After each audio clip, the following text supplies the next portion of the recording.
Welcome to Pillowtime Sleep Stories, where we listen, we relax, and we get sleepy.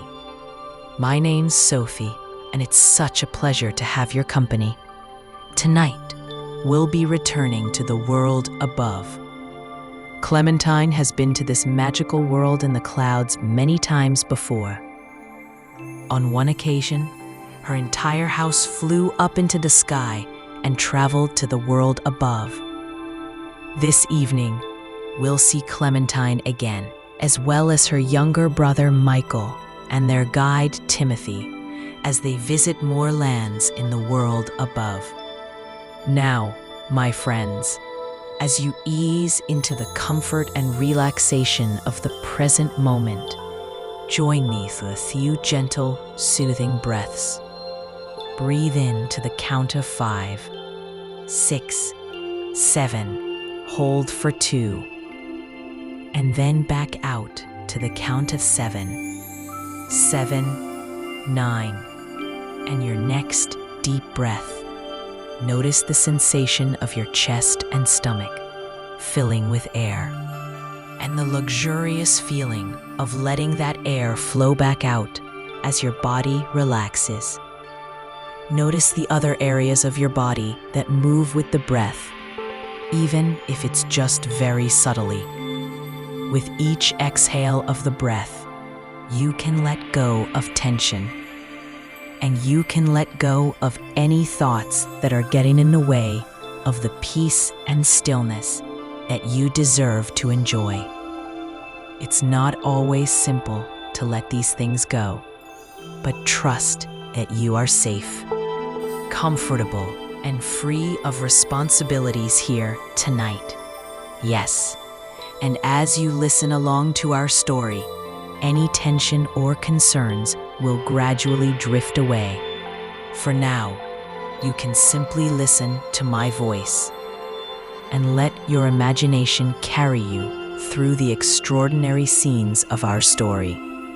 It begins in London, where Clementine and her brother Michael are on the train home from school. Michael's head lay heavily on Clementine's shoulder. The train's cabin was alive with the chatter of school children. The lively, weary lot dumped the contents of their school bags onto the train seats in hope of finding something to munch on. Clementine looked out of the window and smiled. She could smell her younger brother's hair. It was a most delightful scent, shea butter and coconut oil. His first day at the new school had exhausted him, and he was in and out of sleep. He muttered that he wished for another adventure to the world above, and that it had been, in his words, ages. Clementine smiled as she recalled the beginning of their last adventure, going up through the blue sky as their home flew to the world above.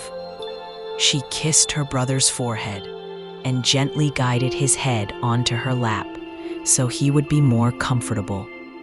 Though she couldn't admit it out loud, she felt the same way as Michael. It had been too long since their last visit to the world above. The train's engine roared, and the school children mellowed, and Clementine's nose was filled with the scent of the brother she loved so much. With a jitter and a sway, the train gradually moved away from the platform. To Clementine, London was no more than a blur of hurried passers-by and yellow leaves. Below the train tracks, people wrapped in their colorful coats wandered in the autumn breeze, going in and out of coffee shops. The school day was finished. The bells had rung, and books had been collected and pushed into school bags. Coats were buttoned up, and parents met at the school gate. Young children jumped into puddles in their rain boots, while parents stopped on the pavement to chat. And the inhabitants of London collectively dreamed of hot dinners and large cups of tea. Clementine could feel herself sinking deeper into the train seat. A cool gust of air barreled through the windows and doors. She gently lifted her sleeping brother and moved him to where she had been sitting. The train was empty now. Clementine brushed the sides of the fabric seats as she walked through cabin after cabin. Then, assuming that the train had come to its final stop, she went back in search of Michael. She scratched her head as she looked at his empty seat. Where had Michael gone? Clementine put on her yellow raincoat, buttoned it to her chin, and adjusted her rucksack. Through the window, she could see Michael on the platform standing entirely still. Clementine got off the train and joined him, muttering about bus routes and tea time. But her brother tugged on her sleeve and pointed. And now, both children were staring at a giant yellow door, their mouths agape. "Look," Michael gasped. Squeezed underneath the letterbox flap was an envelope of the creamiest complexion. And written on the front of the envelope was a simple phrase: "To C and M." Clementine glanced around the train station. There was no one except for the occasional train driver and cleaner, but strangely, none of them noticed the giant yellow door. Michael passed the letter to his sister. Though eager, she did her best to open the letter in such a way that the pristine envelope would stay intact. A smile spread across Clementine's lips as she read the letter out loud. "Hello, my two favorite humans. It's Timothy. It's been such a long time. I've missed you both dearly, and I need your help. I've mailed you a door portal. Make sure you have everything you need before you close it. See you soon. Your favorite guide, Timothy." The two children had both missed their beloved friend, Timothy. He had been Clementine's guide in the world above right from the beginning. This unusual boy had extensive knowledge. He made sure that Clementine and Michael traveled from land to land in the world above with ease and comfort. Michael looked at his sister with pleading eyes and began to beg. He said they would be back before tea time, and they hadn't had an adventure in such a long time. Clementine grinned. She pushed the envelope deep into the seams of her coat pocket and took Michael's hand. "Do you have the book?" Clementine asked, despite knowing the answer. "Always," Michael nodded.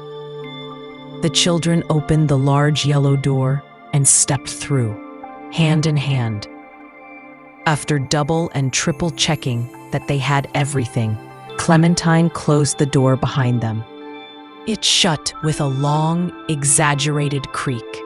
There was a moment of dimness and a rising excitement that was nearly impossible to quell. And then, whoosh, a gust of wind blew through the children's clothes. Both shielded their eyes with their forearms. There was a familiar brightness, that miraculous blue, that endless sky. And there was the platform, the one in the world above. Clementine looked along the platform with its marble pillars and gold inlay. The ground was covered in candy floss, inches thick. For a good long while, the children went through the familiar ritual of trudging through the sweet, wispy substance. They admired the way their shoes seemed to disappear into the candy floss. Michael bent down and sunk further into the ground. He then proceeded to dump the entire contents of his bag onto the train platform. And there it was, the World Above book.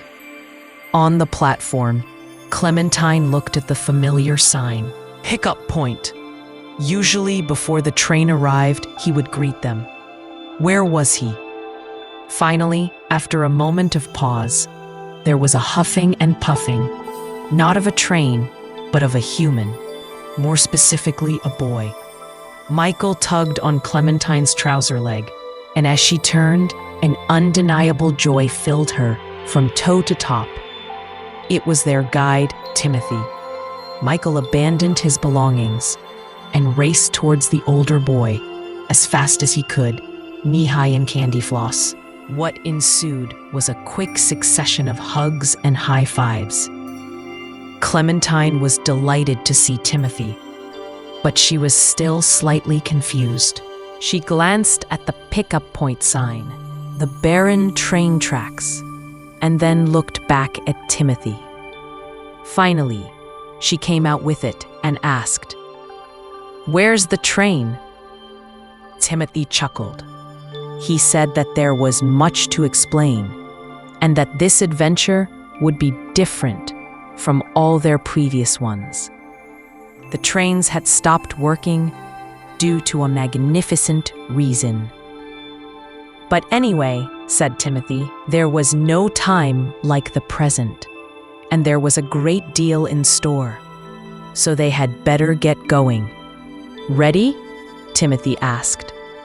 Michael had begun to wade through the candy floss to collect his belongings, which were strewn across a sunken spot. Clementine twirled a strand of hair around her forefinger and tilted her head in deep thought. She asked Timothy how they were going to travel if the train no longer worked. Timothy's brows raised as he began to pat himself down, searching for something. He began mumbling to himself, and Michael returned to observe the scene. "Aha!" Timothy exclaimed. He reached into one of his many pockets and pulled out a translucent bag. Its contents sparkled and shone, almost like gemstones. They were bright and flickering, like some ethereal flame. Michael's eyes widened. "What is it?" he asked. "Fairy dust," Timothy whispered. His wonder was infectious. For a moment, the three children stood motionless. Then, Timothy pulled the silk bow on top of the bag and pinched between his fingers the smallest amount of golden dust. He sprinkled it over all three of them. The children waited expectantly, and before they knew it, they ascended to a great height. Michael wasted no time performing loops and circling Clementine and Timothy. But eventually, his excitement simmered down. And as the children soared over the many lands in the world above, Timothy explained why he needed the siblings' help. Recently, the trains in the world above had become confused. They were doubling back on themselves and traveling every which way. Something phenomenal had occurred, said Timothy, something that had not happened in many years. The magical malfunction. There were new worlds everywhere, and Timothy had been asked to help explore them. "Remember," he said to Michael, "the book will help." Michael, being the silly boy that he was, had pushed the world above book down the front of his jumper for safekeeping. He rolled on his back in midair and flicked through the magnificent book. A small line of printed text spread across the top of one of its empty pages. It read, "So you've made it. There is such a lot to explore. Take care of each other and be sure to listen to Timothy. I'll be as helpful as I can. Also, I hear that flying is superb all year round in the world above." The three children flew past many known lands in search of those that were unknown. As Clementine looked down at the colorful assortment of lands below them, she thought back to her first trip to the world above. How her umbrella had carried her up and up, away from the streets of London. From a great height, London and the world above were almost indistinguishable. Clementine smiled as the wind whipped her long hair to and fro. All those lives, she thought to herself. All those people. She closed her eyes, enjoying the relaxing sensation of a warm breeze rushing past her face, until she heard Timothy's voice. "There," he said, pointing to an unusual patch of gray. It was a new land. The three children gradually descended until they gently landed in the middle of a street. They wondered who they should consult as a guide. Michael suggested going into the nearest building, but they all agreed that it looked like a school. He suggested another and another. In fact, they all looked like schools. Men and women passed by, all with thick glasses resting on their noses. They slouched over as they walked. Clementine was the first to approach someone. A young woman in a long navy robe with white ruffles at its collar. "Where are we?" asked Clementine. The woman adjusted her ruffles. Her sour expression was replaced with a slight smile. "The land of the thinkers, of course," said the woman. She squinted at the three children and said she thought that everyone in the land of the thinkers wore glasses, but she'd have to think about it some more. The children asked where they could find out more about the land of the thinkers. The woman directed them to the Think Hub in Think Tower and said that she was happy to help. She added that her name was Thinker 15,253,578. Michael said he didn't have a pen to write down her name. And all of a sudden, the woman's name appeared across the top of a page in the World Above book. Michael whispered, "Thank you," into the book and began to walk in the general direction of where the woman had pointed. Brazet, struck by the appearance of the land, the children whispered quietly to each other. Though everything was prim and proper and had its place, the land seemed to have a distinct set of troubles. For instance, though the grass was cut in an orderly fashion, large groups of gardeners convened on public greenery, thinking about the best way to cut the hedges. And the architecture was unusual. The edges of the buildings jutted out onto the street in squarish shapes.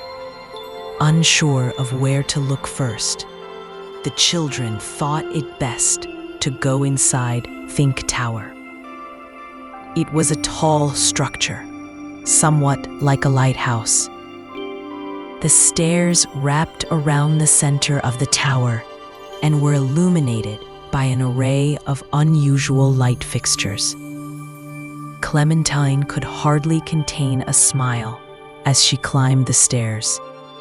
Students sat on various steps, thinking in the most unusual positions. Some were in handstands and some lay on the steps. Others leaned, foreheads pressed on the wall. The children formed themselves into funny shapes before shuffling past so as not to disturb the students. Up and up they went, twirling around the tower, before finally arriving. Think Hub was a glorious library with decadent light fixtures, Persian rugs, and mahogany floors and bookcases. The room was decorated wall to wall in brown and red, instead of a quiet section.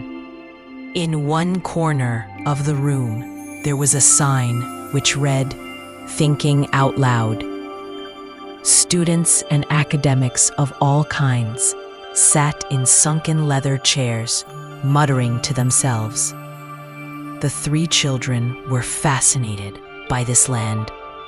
Michael hugged the World Above book close to his chest, and it began to buzz, as if electric and motorized. He sped over to the nearest table and gently placed down the excited book. As it had done so many times before, its pages began to flick back and forth. Each thick, creamy page flopped against the next until the book finally settled on an empty page. And in the familiar storybook font, words appeared. Clementine read them out. Between shelf numbers 9 and 10, you will find a very helpful machine. It calls itself Thinkatron 2000. Have fun. Clementine had barely uttered the last word before Timothy had gone in search of the machine. The siblings found him crouching on the floor, heading some sort of metal structure. Timothy beamed and handed the machine a penny. As Clementine stepped closer, she realized that the structure was indeed a robot. The three children sat in a half-circle around the machine and listened to him speak. "It's lovely to speak to humans from the world below," said Thinkatron 2000. "I never thought I would, but now that I have, I'll think about it some more.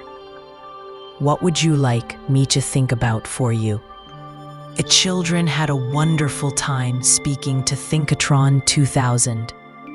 They asked him all kinds of questions, some of which were very silly. Finally, they asked the robot what they should know about the land of the thinkers. Thinkatron 2000 was perplexed by the question. There was so much to know. He told the children that the land was growing by the day, and that the most interesting people they would ever meet were from the land of the thinkers. The inhabitants of this new land hoped to explore their home. Well, they were thinking about it. The robot paused and told the children that he was hungry. Timothy was out of pennies, so the three left the robot to roam the bookcases in hopes of finding something to munch on. They all thanked the robot by giving him a pat on his head, and off he went. On their way out of the Think Tower, the children whispered about their discussion with Thinkatron 2000. Timothy said that every time he found a penny, he would think of the robot. "Look," said Clementine as they stepped outside. A young woman with thick glasses sat on a bench and waved. It was Thinker 15,253,578. On her lap were 3 brown parcels tied up with pale string. She told the children that it wouldn't be right to leave without receiving a gift. To Michael, she gave a pair of glasses. To Timothy, a pocket-sized first edition Thinkatron. And to Clementine, she gifted a compass. The woman smiled and said, "It's so you can always find a way back to us. Have a wonderful adventure, and think with your brain, not your ankles."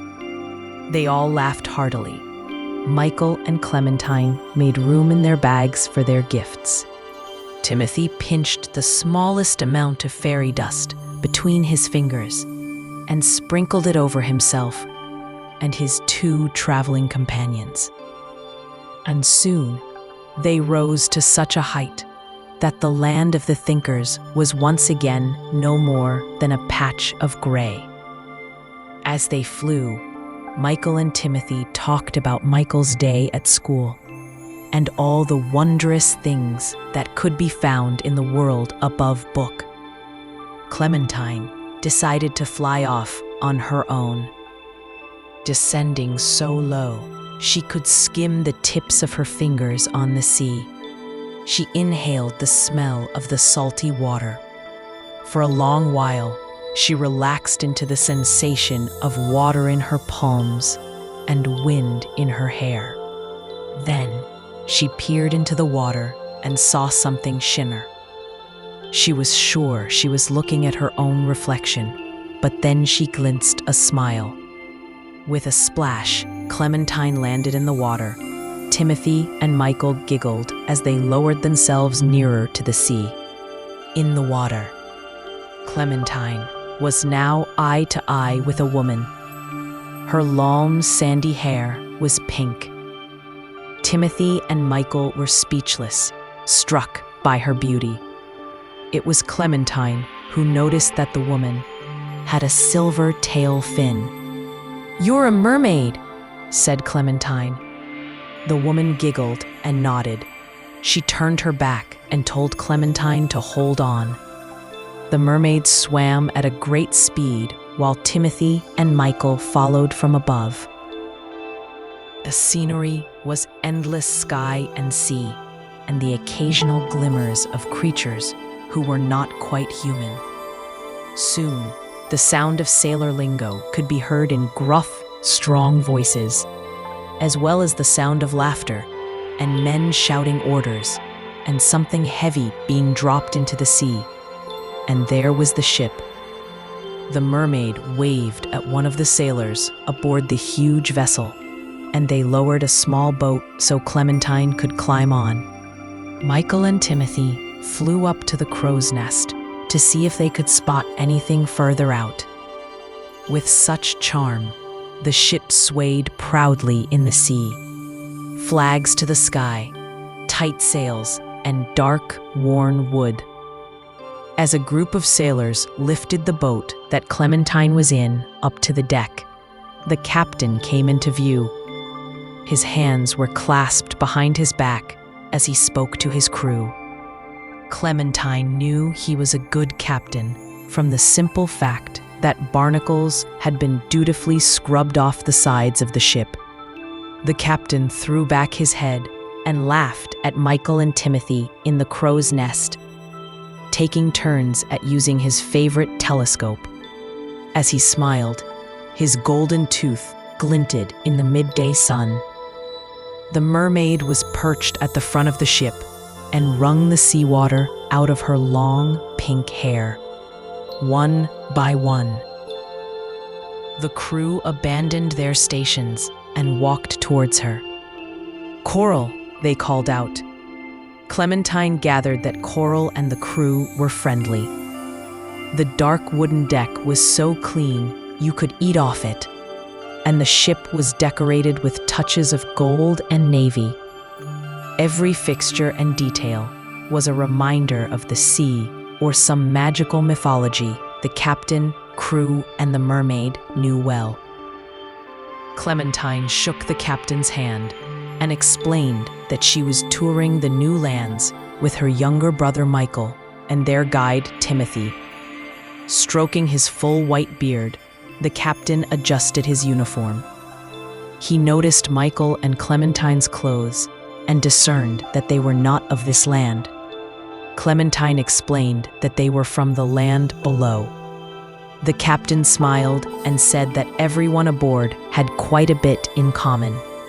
Adventure was in their bones, and they all longed to travel to seas and lands beyond the ones they already knew. Straightening his back slightly, the captain introduced himself. "Captain Peter, at your service." Clementine felt it most appropriate to copy him, so she too straightened her back and introduced herself. Captain Peter slapped his knee and wheezed with laughter. He said that she and the other children were free to roam the ship for as long as they liked, but they would be docking in a new land by sunrise. Captain Peter realized that Clementine must be hungry. After her long journey, he told her that tonight's meal would be fish and chips, and if she was desperate, there was a jar of freshly baked shortbread in the pantry. Clementine nodded, and off she went in search of some food. The shortbread was quite lovely, sweet, crumbly, buttery perfection. Seeing that the fairy dust had worn off, Clementine climbed up the crow's nest and shared the other bricks of shortbread with her brother and Timothy. A kind member of the crew found a set of clothing that fit superbly and hung Clementine's wet clothes over a nearby beam. His sailor accent was undeniable. "Those should dry by the time we dock," he said softly. Clementine watched the crew adjust the sails and sit around in groups, chatting to one another. Captain Peter remained at the helm of the ship, steering steadily, and the sky went through its familiar motions of blue to orange to pink and eventually to black. The crow's nest was unusually spacious. So after the children had their fill of fish and chips, they stretched out on their backs. There were so many stars. At first, the children tried to count them, but there were, oh, so many. Too many for 3 little children to count. So they were content with just gazing, watching the stars flicker against a blanket of darkness. The children had found a wad of fabric in the crow's nest, most likely used to repair the ship's sails. They kicked off their shoes and snuggled close to one another as they gradually felt themselves taken by sleep. From below, the crew watched the children. The sailor who had given Clementine a fresh set of clothes began to gently sing a sea shanty, and the melodies of the crew overlapped like gentle waves. All the while, the children slept. The sea was calm, and the ship swayed with the ebb and flow of the ocean. Though the land was new, Captain Peter seemed to be well acquainted with the sea, swaying from side to side, soothed by the voices of their fellow sailors. Clementine, Timothy, and Michael dreamed of shortbread biscuits, mermaids, fresh air, and open seas. When they awoke early the next morning, the ship had docked. Heavy footsteps could be heard on the deck. From above, the children watched the crew offload barrel after barrel, whistling and chatting. Coral the mermaid still sat in the very same spot, enjoying some amusing conversation with Captain Peter. Refreshed after a good night's sleep, the children made their way over to join them. Coral said her goodbyes and dived back into the sea. And it was time for the children to say their goodbyes too. Timothy asked what land they had docked in. Captain Peter laughed as he walked away, and over his shoulder, he called out, "The land of the teddy bears." Michael was beside himself with excitement. He opened the World Above book, and 3 tags fell out. One read, "I belong to Michael." Another, "I belong to Clementine." And the third, "I belong to Timothy." Feeling all the more curious, the 3 children made their way off the ship. From the corner of her eye, Clementine spotted a hand waving at them. It was the sailor who had given her a fresh pair of clothes. Clementine smiled with gratitude. Her clothing from the day before was neatly folded up in her rucksack, and the kind sailor had been right. They were dry through and through. The land of the teddy bears was quite unlike any town the children had ever visited. Everything was made of fabric, and of course, there were teddies everywhere they looked. Teddies posting letters, walking across the street, and holding hands as they wandered through the park. Big teddies, little teddies, slim teddies, wide teddies, and not just teddies. On the corner of the street stood a tall, familiar figure. It was Frederick, the bookshop owner. Frederick had a bookshop in London, the very shop that gave Clementine the World Above book, and that was how Clementine was transported to the world above for the very first time. Michael, Timothy, and Clementine crossed the road with a group of teddy bear children. Clementine tapped Frederick on the back. The bookshop owner turned around and greeted each child politely. He explained that his baby boy had just been born and he'd returned to the world above to find a perfect gift. Michael tilted his head at Frederick and asked him why he was dressed like that. The bookshop owner was wearing a long, green robe with a massive hood and brown fabric boots. Frederick chuckled and explained that a very long time ago, before he was a bookshop owner, he was a wizard, though he was born and raised in the world above. He had taken up residence in a small bookshop in London. Michael pulled the tags out of his pocket and asked Frederick what they were for. "Ah," Frederick exclaimed. He pointed at the rows of teddies in the nearby shop window, and they all peered inside. The windows were clean and the slightest bit steamy.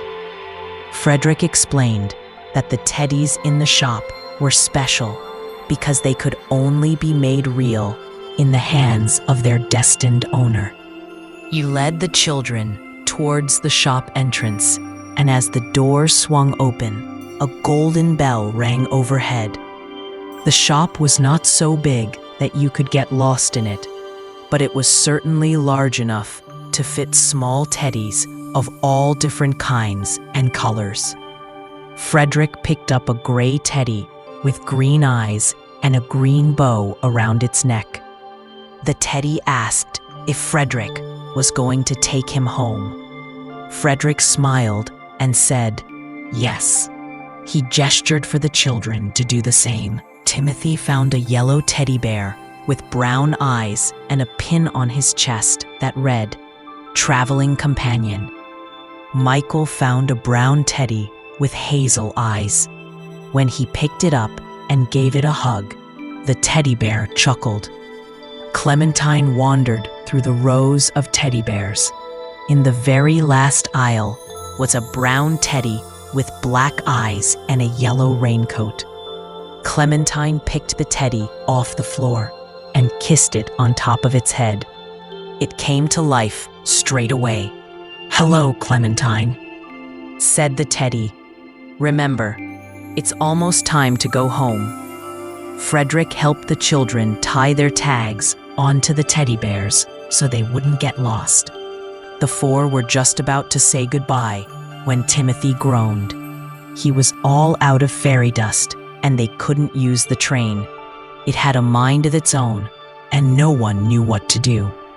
"Not to worry," Frederick said. Before heading back to the world below, Frederick would consult his wizard friends to see if they could fix the train in the world above. And in the meantime, he would transport the children home. Clementine asked Timothy if he would like to visit the land below and join her and Michael for tea. Timothy nodded excitedly and said, "Yes, please."